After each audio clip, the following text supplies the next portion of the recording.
Ivyo bihano rero vyaraye bihavuye bikaba bishitse bikurikira ibiganiro vyinshi vya politike twakoranye n'abaserukizi b'umuryango wa Burundi. Ivyo biganiro twabitangwe mu kwezi kwa kabiri, tukaba twabibandanya bimwe mage mubikurikirana. Hariho bimwe twakora mugabo ntitubimenyeshe abanyesha makuru kugira ngo ntihagire icononekara. Ivyo biganiro vyagenze neza, twayaga twumvikana, twuzuzanya kandi twubahana.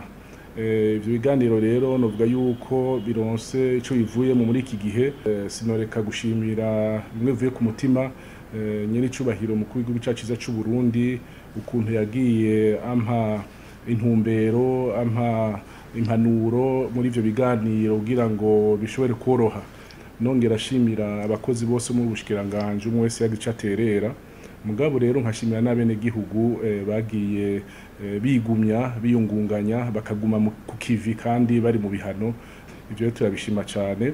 Hanyuma ubu rero ko ibintu vy'amahoro n'umutekano bihari mu gihugu cacu ciza c'u Burundi, ubu tugiye kwisunga cyane ibijanye n'iterambere, cyo no kwita imigenderanire ihagaze mu iterambere. Iyo migenderanire rero ihagaze ku bintu bishika nka bitatu canke bine. Icambere nuko tugiye gukora uko dushoboye kose kugira ngo tuzane abono kwita abagwiza tunga bo hanze bazana imitahe mu gahe iwacu mu Burundi. Ica kabiri tugiye gukora uko dushoboye kose kugira ngo dushobore gutsimbataza imigenderanire y'u Burundi n'ibindi bihugu mu bijanye n'urudandazwa, tuze turahana ibidandazwa n'ibindi bihugu.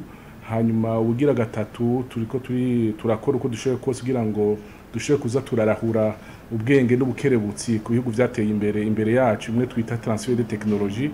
Ibindi navyo nivyo kubaka inyubakwa zikomeye cyane mu iterambere, nk'ibijanye n'amabarabara y'indarayi, ibijanye n'ibivuko, ibijanye n'ibibuga vy'indege n'ibindi kugira ngo duteze imbere igihugu cacu ciza c'u Burundi n'abene gihugu baronke akarusho.